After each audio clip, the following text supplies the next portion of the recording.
Οι ατέλειες που πιθανόν να έχουμε μετά το βάψιμο με τον αερογράφο διορθώνονται με το πινέλο.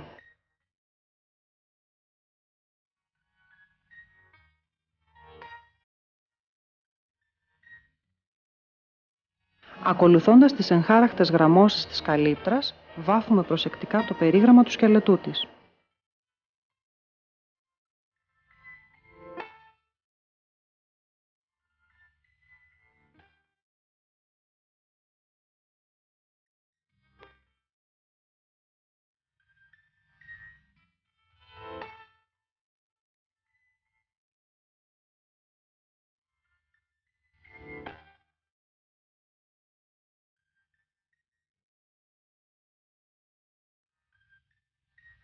Για να αποφύγουμε το αντισθητικό φιλμ που περιβάλλει τα περιγράμματα των χαλκομανιών, τις κόβουμε με προσοχή όσο πιο κοντά και καθαρά μπορούμε.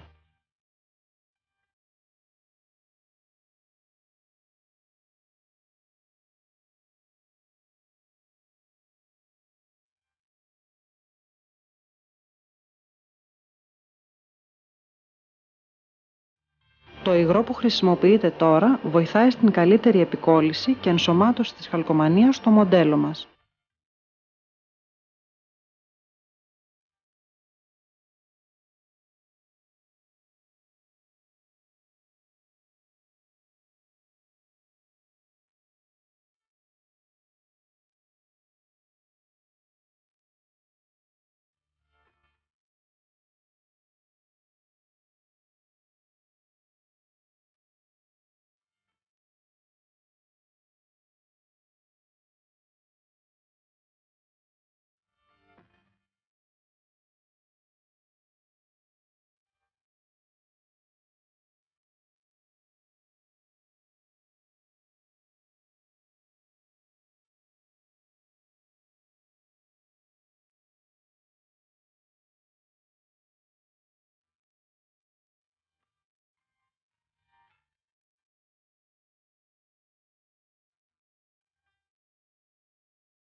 Στο σχέδιο αυτό βλέπουμε τον τρόπο κατασκευής των τροχών.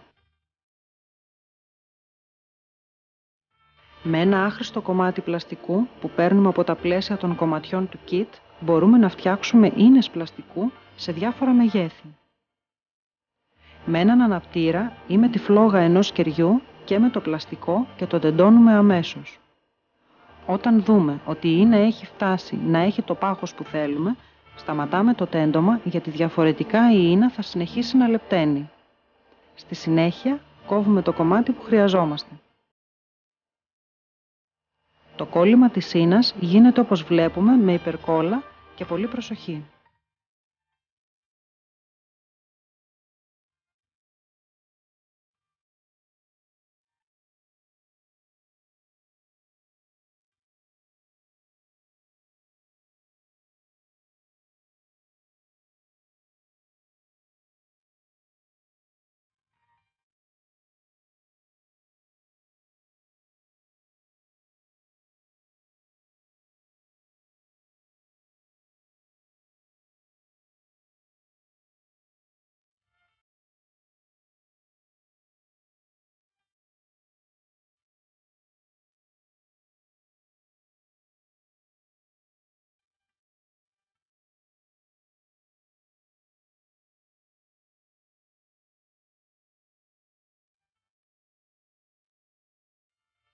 Ένα ακόμα στάδιο του βαψίματος.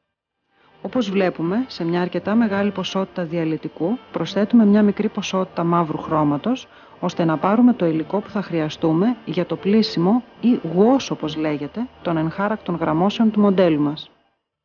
Η τεχνική του wash μας βοηθάει να βγάλουμε τις εγχάρακτες αυτές γραμμώσεις, να τις ξεχωρίσουμε δηλαδή από τις υπόλοιπες επιφάνειες του μοντέλου μας και είναι επίσης ιδιαίτερα χρήσιμη όταν θέλουμε να αναδείξουμε στα μοντέλα μας τα σημεία όπου υφίστανται φθορές.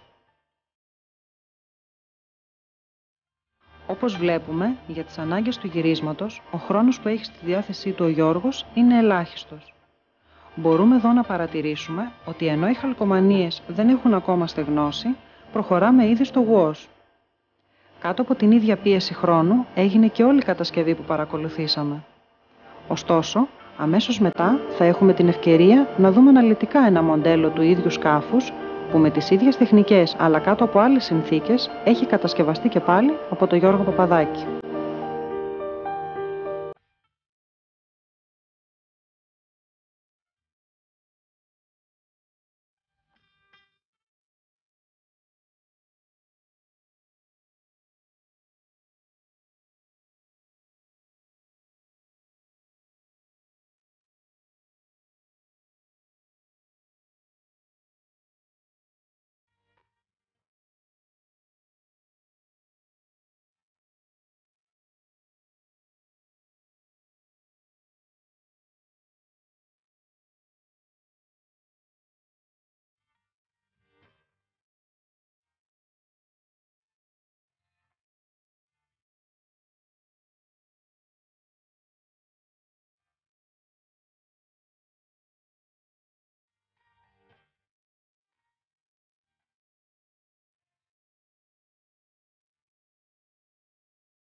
Οι κατασκευές αρμάτων σε κλίμακα 1.35 είναι ένα από τα δημοφιλέστερα θέματα ενασχόλησης των μοντελιστών.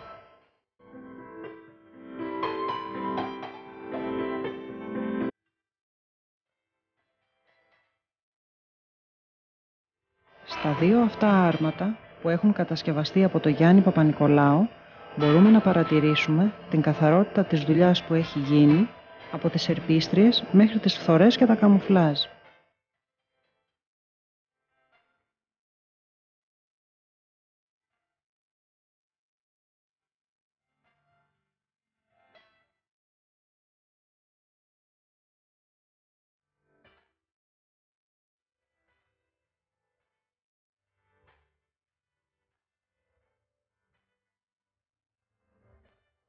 Μια πραγματικά πετυχημένη δουλειά από τον Γιάννη Παπα-Νικολάου.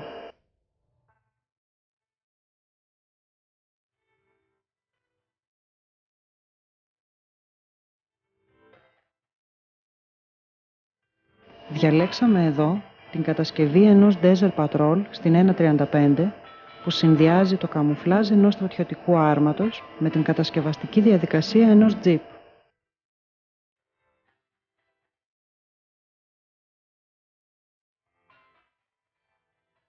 Την κατασκευή θα κάνει ο Γιώργος Βασιλικούδης, που δουλειές του είναι και τα άλλα στρατιωτικά οχήματα που είδαμε στην εισαγωγή της ταινίας.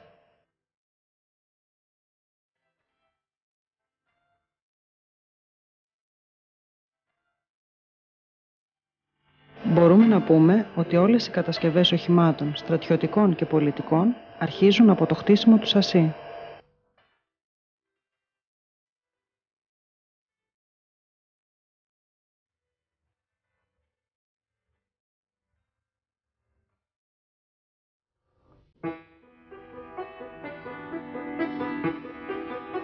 Τα σημεία που χρειάζονται στο κάρισμα είναι αρκετά λίγα, όπως ενδεικτικά βλέπουμε εδώ.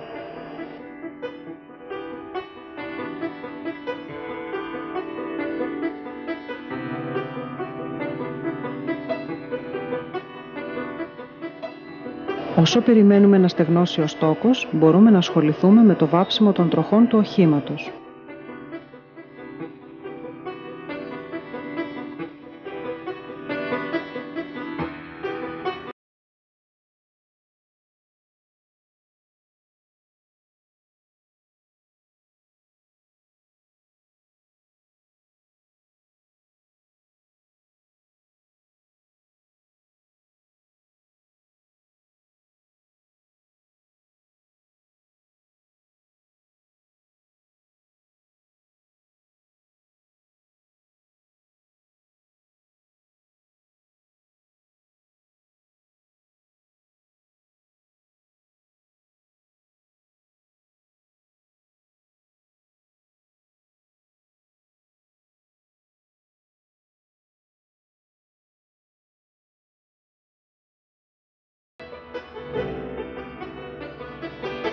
Πέρασμα με τον αερογράφο του πρώτου βασικού χρώματος στο εσωτερικό του οχήματος.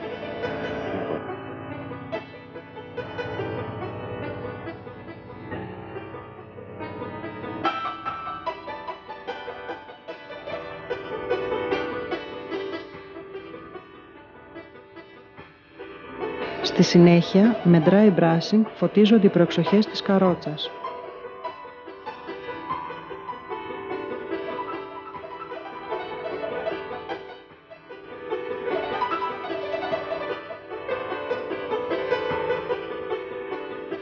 Πριν ακόμα κοπούν από το πλαίσιο και πάλι με την τεχνική του dry brushing φωτίζονται οι επιφάνειες των καθισμάτων.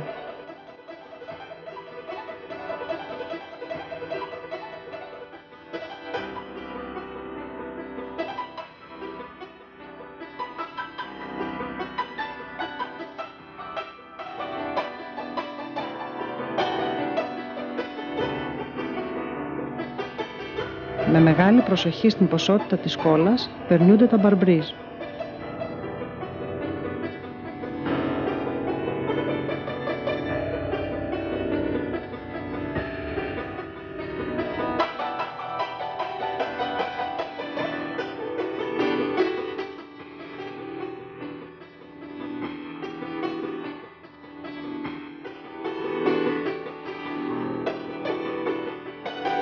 Με τον αερογράφο ψεκάζουμε το πρώτο χρώμα.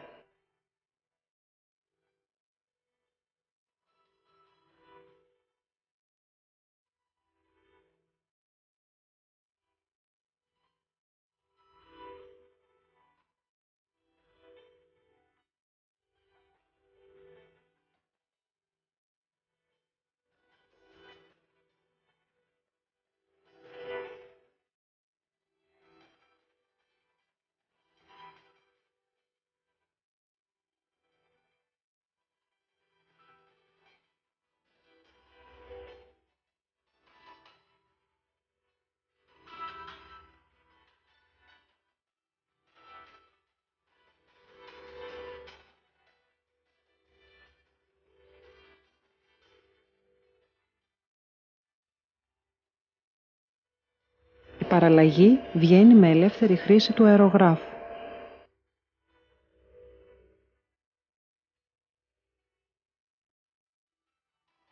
Αυτός είναι ένας από τους χαρακτηριστικούς τύπους κομπρεσέρ που χρησιμοποιούμε για την παροχή αέρα, που είναι απαραίτητη για τη λειτουργία του αερογράφου.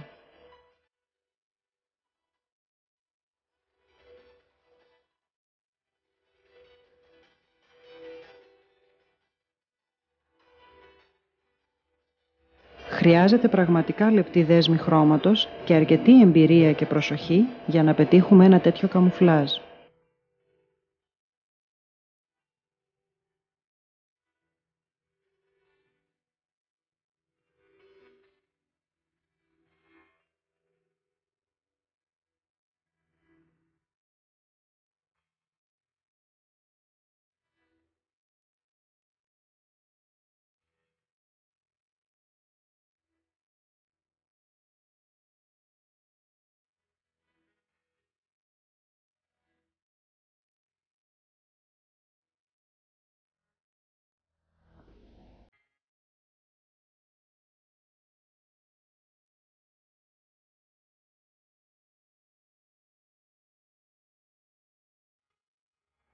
Προσεκτικό ξεμασκάρισμα ώστε να μην μείνουν δαχτυλιές, υπολείμματα μάσκας ή άλλα ανεπιθύμητα σημάδια στα μπαρμπρίζ.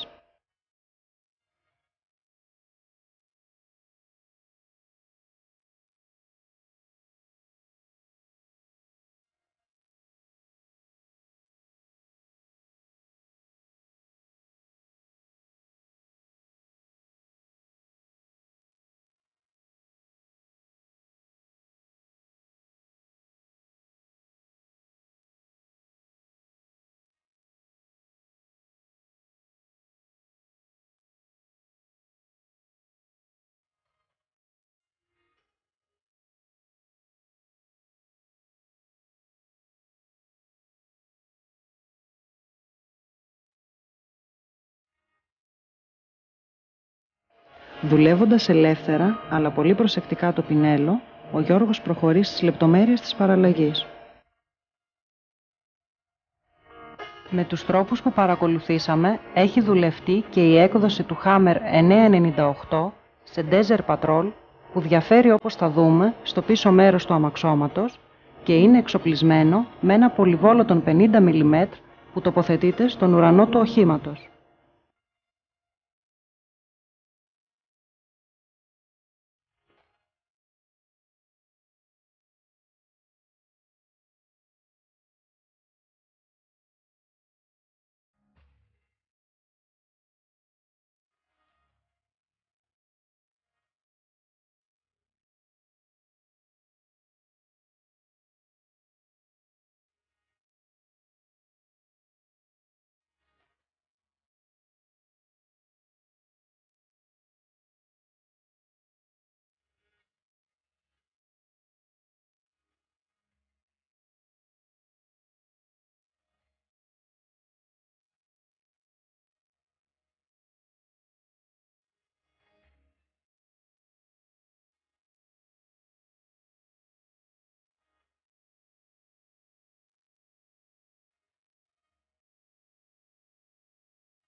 Η μεγάλη δυσκολία που έχει να αντιμετωπίσει ο μοντελιστής που ασχολείται με τις φιγούρες, είτε πρόκειται να τις χρησιμοποιήσει σαν συμπληρωματικές σε κάποιο μοντέλο ή διόραμα, είτε αποτελούν τον κύριο τομέα της ενασχόλησής του, βρίσκεται κυρίως στην απόδοση του δέρματος και της έκφρασης του προσώπου.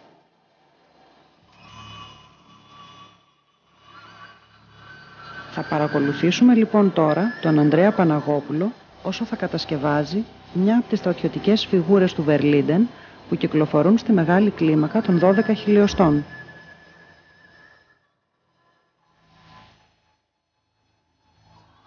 Το βάψιμο θα γίνει αποκλειστικά με το πινέλο και τα χρώματα που θα δουλευτούν είναι τα κλασικά χρώματα σμάλτου, αλλά και οι λαδομπογιές που θα δώσουν το τελικό φινίρισμα και τον φωτισμό της